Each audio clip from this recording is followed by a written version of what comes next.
अस्सलाम वालेकुम, नमस्कार, सत श्री अकाल। मैं इश्तियाक जागीरदार एक बहुत ही गंभीर विषय पे बात करना चाहता हूँ। महाराष्ट्र एकेडमी उर्दू के बारे में। उर्दू हमारे देश की भाषा है। उर्दू का जन्म इस देश में हुआ है और उर्दू यहीं पे पली बड़ी। आज उर्दू ऐसा हो गया है कि एक पूरे देश के अंदर इसको उर्दू फ़रोग़ बोल के इसकी जो भी है साहित्य कमेटी बनाई गई है। महाराष्ट्र में भी उर्दू एकेडमी साहित्य महाराष्ट्र विकास बोर्ड बनाया गया, अल्पसंख्यक महाराष्ट्र बोर्ड विकास। मगर आपको बताना चाहता हूँ कि 2019 से लेकर आज 2023-24 का जो साल चल रहा है, इसकी तश्कील नहीं की गई। क्या वजह है इसके अंदर? जिसमें महाविकास आघाड़ी सरकार भी थी, जिसमें महायुति भी थी। दोनों सरकार आई और अब जा रही है और आ रही है। अभी 4 महीना बचा है चुनाव के लिए, मगर इन 5 से 6 सालों में उर्दू के साथ में नाइंसाफ़ी हो गई। उर्दू को पूछा नहीं जा रहा है, उर्दू को तश्कील नहीं की दी जा रही है। क्या वजह है? ना हमारे कोई लोग इसके बारे में आवाज़ उठा रहे, ना कोई बात कर रहे। आज उर्दू ऐसी हो गई कि जैसे अनजान भाषा हो गई है, अनजान जबान हो गई है। आज उर्दू की स्कूलें हैं, बच्चे उर्दू में पढ़ना नहीं चाहते। हम चाहते हैं मराठी भी पढ़े, इंग्लिश भी पढ़े, हिंदी भी पढ़े, साथ में उर्दू भी पढ़े। क्यों? उर्दू इस देश की ज़बान है और आज हम लोग उर्दू से महरूम हैं। आज हम लोग उर्दू के लिए कुछ कर नहीं रहे। बड़े शर्म की बात है, बार बार वही बोलना पड़ता है। इन 5 साल में महाविकास आघाड़ी सरकार थी, महायुति थी, मगर इनको बोलने से पहले ये भी है कि हमारे कई मंत्री भी थे। अल्पसंख्यक मुस्लिम मंत्रियों की बात कर रहा हूँ। कई एमएलए थे, कई नगर सेवक थे, किसी ने भी आवाज़ नहीं उठाया, किसी ने भी कुछ नहीं बोला।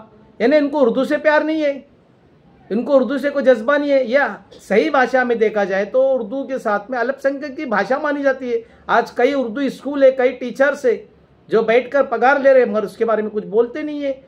आज कई उर्दू से कई लोगों का पेट भर रहा है, मगर वो लोग भी कुछ नहीं बोल रहे। सिर्फ नाम के लिए मुशायरा रखते हैं और वो मुशायरे में शायरी करते हैं। ये उर्दू की बात है नहीं है। उर्दू से लोगों को फ़रोग़ मिलना चाहिए, उर्दू से फ़ायदा होना चाहिए, उर्दू की किताबें आना चाहिए, उर्दू से कई लोगों को अवार्ड देना चाहिए, कई लोगों का फ़ायदा होना चाहिए। उर्दू से कई मतलब जो ये लोग मिलती है, लोगों को रोज़गार मिलना चाहिए। इसके लिए कई स्कीम बनाना चाहिए। और सरकार खुद स्कीम जब बोलती है, लेकिन बोलने वाला कोई नहीं, करने वाला कोई नहीं। 5 साल हो गए, दोनों सरकारें थी, महाविकास आघाड़ी और महायुति अभी जो चल रही है। पहले नाना पटोले साहब कांग्रेस के, उदय बाला साहब ठाकरे शिवसेना के, और हमारे खुद शरद पवार साहब, मगर उर्दू के लिए इन्होंने कुछ नहीं किया। और अब अजित दादा पवार साहब, एकनाथ शिंदे साहब, देवेंद्र फडणवीस साहब, मगर उर्दू के लिए कुछ नहीं कर रहे। अब ये पता नहीं चलता है कि मुसलमानों को एकदम एक किनारा किया जा रहा है, मुसलमानों के साथ में नाइंसाफ़ी नहीं हो रही है। अब ये हो गई, मगर उनकी भी गलती मैं नहीं मानता, क्योंकि वो इतने बिजी होते हैं कि उनकी इतनी बड़ी राजनीति होती है कि वो इस चीज़ों पे ध्यान नहीं देते। मगर इसके लिए जिम्मेदार कौन? अल्पसंख्यक माइनॉरिटी लीडर, अल्पसंख्यक मिनिस्टर, अल्पसंख्यक एमएलए, अल्पसंख्यक नगर सेवक, अल्पसंख्यक सांसद, यानी माइनॉरिटी मुस्लिम लीडर, एमएलए, नगर सेवक, एमपी, ये सोए हुए कितना कीमती वोट देकर दिन रात मेहनत करके मुसलमान इनको भरोसा करके इनको चुन कर लाती है, और ये आवाज़ नहीं उठाते। वक्फ का मसला देखो, हमारी ज़मीनें छीनी जा रही है, कोई आवाज़ नहीं उठा रहे, इनको कोई फिक्र ही नहीं है। तो ये गए कि तुम सांसद में, तुम गए कि विधानसभा में, घर में बैठो ना तुम लोग, दूसरों को मौका दो।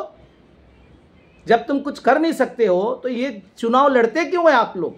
मुसलमानों का नुकसान क्यों कर रहे हैं? आज आप लोगों की वजह से हजारों मुसलमान, लाखों मुसलमानों का नुकसान हो रहा है महाराष्ट्र के अंदर। महाराष्ट्र की धरती में मुसलमानों का आने वाले नौजवान युवा पीढ़ी क्या सोचेगी, क्या उनका फ्यूचर है, उनके बारे में कुछ सोचते हो तुम लोग?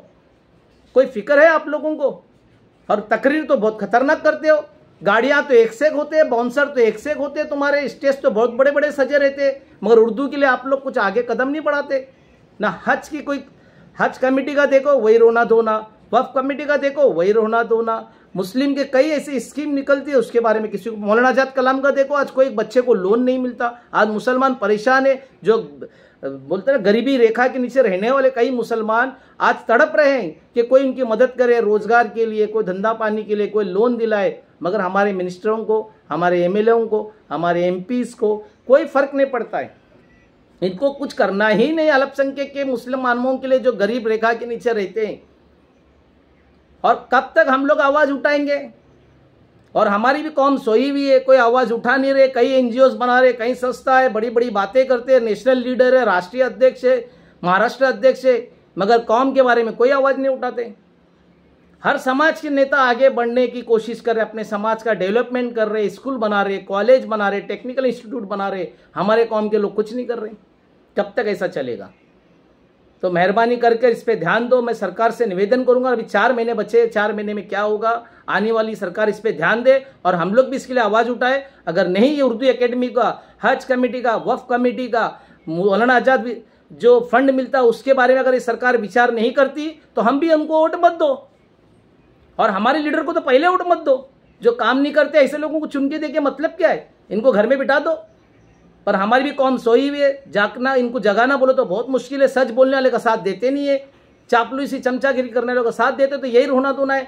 हमारा नामो निशान मिट रहा है, महाराष्ट्र में हमारा वकार खत्म हो रहा है, महाराष्ट्र में हम लोगों की कोई वैल्यू नहीं है। कब तक ऐसा चलेगा?